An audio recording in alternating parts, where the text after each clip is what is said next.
सगळ्यांचं स्वागत. आजचं आपलं समाजवादी महिला सभेचं 20वं अभ्यास सत्र आहे. पर्यावरण या विषयावरचं म्हटलं तर दुसरं अभ्यास सत्र आहे. मागच्या अभ्यास सत्रामध्ये प्रियदर्शिनीताई कर्वे यांनी आपल्याला पर्यावरणाचा मानवी दृष्टिकोनातून विचार कसा करायचा याच्याबद्दल त्यांचं मत, त्यांची मांडणी आपल्यासमोर केली. स्त्रिया आणि पर्यावरण यांचं नातं अगदी जैविक आहे आणि त्यामुळे स्त्रियांच्या दृष्टिकोनातून पर्यावरणाचा विचार आणि पर्यावरणाच्या दृष्टिकोनातून स्त्रियांचा विचार याच्याबद्दल स्त्रीवादी आंदोलनांनी खूप वेगवेगळ्या दृष्टिकोनातून मांडणी केलेली आहे. ती समजून घेणंसुद्धा समस्येला महत्त्वाचं वाटलं आणि म्हणून आपण आज सीमाताईंना बोलवलेलं आहे. समाजवादी महिला सभा आपल्याला सगळ्यांनाच माहिती आहे की महिलांच्या प्रश्नावर स्त्री आणि पुरुषांसाठी काम करणारी ही स्वतंत्र स्वायत्त संस्था आहे आणि स्वातंत्र्योत्तर काळामध्ये स्त्रियांच्या सबलीकरणासाठी सुरू झालेले प्रयत्न, त्या प्रयत्नांनी संस्थात्मक स्वरूप धारण केलेलं आहे आणि आता आपण या आजच्या टप्प्यावर येऊन थांबलेलो आहोत. लोकशिक्षण हा कामाचा महत्त्वाचा भाग राहिलेला आहे आणि त्या लोकशिक्षणाचा भाग म्हणूनच आपण हे अभ्याससत्र सुरू केलं.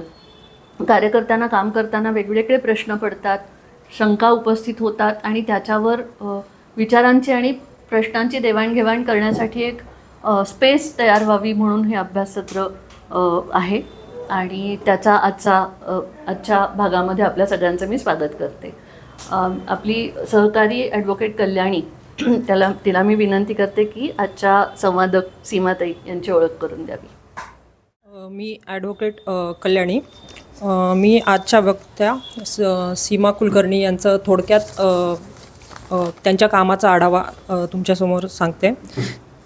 त्या पुण्यातील SOPPECOM society for promoting participatory ecosystem and communities and management या संस्थेच्या संस्थापक सदस्य वरिष्ठ फेलो आहेत आणि 3 दशकांच्या अनुभवासह त्यांनी विशेषतः जमीन, पाणी, स्वच्छता, विकेंद्रीकरण आणि या क्षेत्रांमध्ये लिंगभेद व नैसर्गिक संपत्तीच्या व्यवस्थापनावर व्यापक संशोधन आणि काम केलेलं आहे. त्या स्त्रीमुक्ती संघर्ष चळवळ, मुक्ती आंदोलन संपर्क समिती अशा ग्रासरूट लेवलच्या चळवळींमध्ये काम करतात.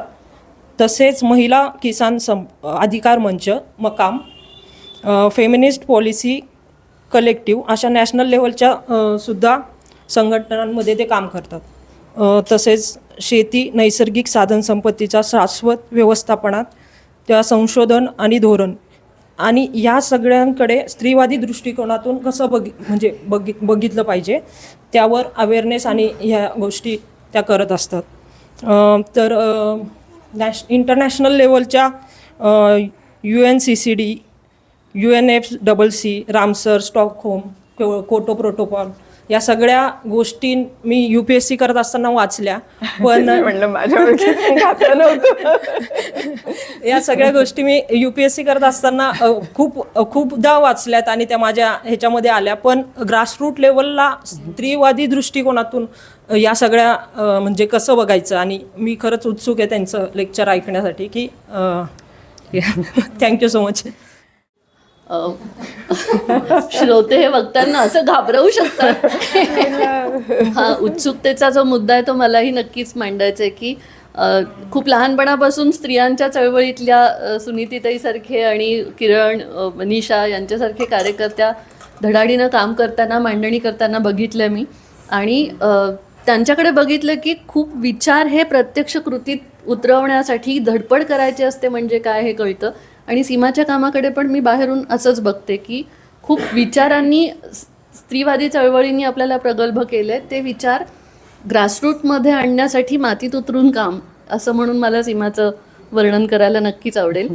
तर आपल्या तिच्याबद्दलच्या प्रेमाचं प्रतीक म्हणून छोटी भेट तिला द्यावी अशी संस्थेच्या विश्वस्त माधुरी सुमंतला मी विनंती करते की सीमाचं स्वागत करावं.